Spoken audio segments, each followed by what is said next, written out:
மேலவளவு முருகேசன் துணிந்து சாவை வரவேற்றவன், அழைத்தவன், ஈகம் செய்ய தியாகம் செய்ய துணிந்தவன்.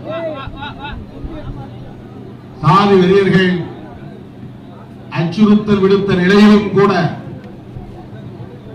அதனால் என்ன, தலை போனாலும் ஒடுக்கப்பட்ட மக்களுக்கான அரசியல் உரிமைகளை வென்றெடுத்தே தேர்வேன் என்று நெஞ்சுரத்தோடு களமிறங்கிய ஒரு போராளி, இசகு பிசகாக மாட்டி சாதி வெறியர்களால் படுகொலை செய்யப்பட்டவன் அல்ல. தெரியாமல் மோடுமுட்டித்தனம் என்பார்கள் மதுரை மாவட்டத்திலே.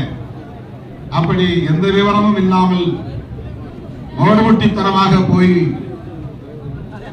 ஆழம் தெரியாமல் காலை விட்டு அகப்பட்டுக் கொண்டவன் அல்ல முருகேசன்.